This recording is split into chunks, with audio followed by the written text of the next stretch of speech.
இன்று வழங்கப்பட்ட தீர்ப்பின் மூலமாக தேர்தல் ஆணையம் மருத்துவர் அன்புமணி ராமதாஸ் அவர்களை தலைவராக ஏற்றுக்கொண்டிருக்கிறது. இது தொடர்பாக தேவையான திருத்தங்களை செய்ய வேண்டும் என்றால் எதிர்த்தரப்பினர் சிவில் நீதிமன்றத்தில் உரிய உத்தரவை பெற்று வர வேண்டும். 2026 வரை மருத்துவர் அன்புமணி ராமதாஸ் அவர்கள் தான் தலைவராக தொடர்கிறார் என்பதை இன்று நீதிமன்றம் தெளிவுபடுத்தியிருக்கிறது. இந்த அடிப்படையில் தான் மருத்துவர் அன்புமணி ராமதாஸ் அவர்கள் தலைவராக தொடர்ந்து கொண்டிருக்கிறார். தேர்தல் ஆணையமே நிலைப்பாடாக சொல்லியது, அதை இன்று தீர்ப்பில் பதிவு செய்திருக்கிறார்கள். அவர் எதிர்த்தரப்பில் அதை ஆட்சேபனை செய்ததும் நீதிமன்றம் நிராகரித்திருக்கிறது. பாட்டாளி மக்கள் கட்சியின் தலைவர் தொடர்பான வழக்கு கடந்த டிசம்பர் மாதம் விசாரணைக்கு வந்தபோது தேர்தல் ஆணையத்தினுடைய வாதம் அது பதிவு செய்யப்பட்ட போது சில குழப்பங்கள் அதில் இடம்பெற்றிருக்கிறது. எனவே அதை தெளிவுபடுத்த வேண்டும் என்று தேர்தல் ஆணையத்தின் சார்பில் இன்று மறு ஆய்வு மனு தாக்கல் செய்யப்பட்டது. இன்று தேர்தல் ஆணையத்தின் சார்பில் பாட்டாளி மக்கள் கட்சியினுடைய தலைவராக மருத்துவர் அன்புமணி ராமதாஸ் அவர்கள் தொடர்கிறார். அதுதான் எங்களிடம் இருக்கக்கூடிய ஆவணம்.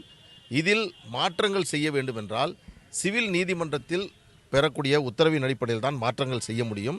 இதை பதிவு செய்ய வேண்டும் என்று தேர்தல் ஆணையத்தின் சார்பில் அவர்கள் இன்று நீதிமன்றத்தில் முறையிட்டார்கள்.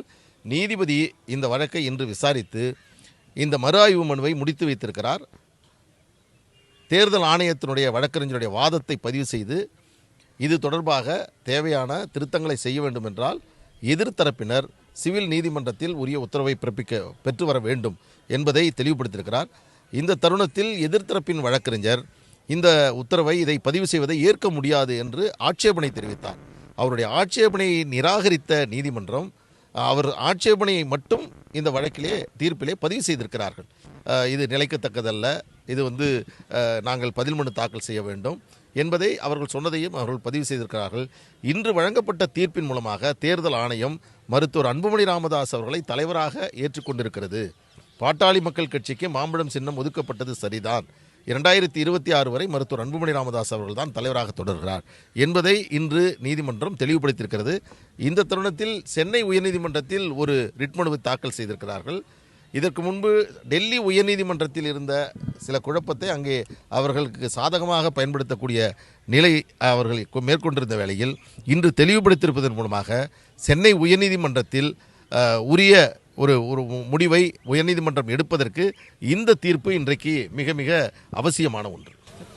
வாதத்தின் போது எதிர்த்தரப்பு எடுத்துள்ள வாதம் என்னன்னா, தேர்தல் ஆணையத்தில் உள்கட்சி விவகாரங்களில் தலையிடுவதற்கோ இல்லை முடிவெடுப்பதற்கோ அதிகாரம் கிடையாது என்று. ஆனால் தேர்தல் ஆணையத்தை டிஸ்பியூட் எழுதுவதற்கு முன்னாடி நாங்கள் முடிவெடுக்கலாம், அதற்கான அதிகாரம் எங்களுக்கு இருக்கிறது, அதற்கான ஆக்ட் அது தொடர்பாக அதில் நீங்கள் சொன்னது கரெக்டு. அவர்கள் என்ன சொன்னாங்கன்னா 2022 ஆண்டு மருத்துவர் அன்புமணி ராமதாஸ் அவர்கள் தலைவராக முறைப்படி தேர்வு செய்யப்பட்டார். அவர் தொடர்ந்து வருகிறார். இதை மாற்றங்கள் செய்ய வேண்டுமென்றால் மக்கள் பிரதிநிதித்துவ சட்டம் 29A படி அவர்கள் புதிய மனுவை தாக்கல் செய்ய வேண்டும். அதில் தான் மாற்றங்கள் செய்ய முடியும். இந்த அடிப்படையில் தான் மருத்துவர் அன்புமணி ராமதாஸ் அவர்கள் தலைவராக தொடர்ந்து கொண்டிருக்கிறார். இதில் ஏற்க மறுக்க இருக்கக்கூடியவர்கள், இதற்கு எதிர்ப்பு தெரிவிக்கக்கூடியவர்கள் சிவில் நீதிமன்றத்தில் உத்தரவை பெற்று வந்தால் மட்டும்தான் தேர்தல் ஆணையம் அந்த தங்களிடம் இருக்கக்கூடிய ஆவணத்தில் திருத்தங்களை செய்யும் என்பதை இன்று தெளிவுபடுத்தியிருக்கிறார்கள். எனவே இந்த குழப்பம் முழுமையாக இன்று முற்று பெறுகிறது. டிஸ்பியூட் எழுதுவதற்கு முன்னாடி இருந்த ஆவணத்தின் அடிப்படையில் அன்புமணி ராமதாஸ் தான் பாமகவுடைய தலைவர் என்பதை மீண்டும் தேர்தல் ஆணையமே நிலைப்பாடாக சொல்லியது, அதை இன்று தீர்ப்பில் பதிவு செய்திருக்கிறார்கள். அவர் எதிர்த்தரப்பில் அதை ஆட்சேபனை செய்ததும் நீதிமன்றம் நிராகரித்திருக்கிறது.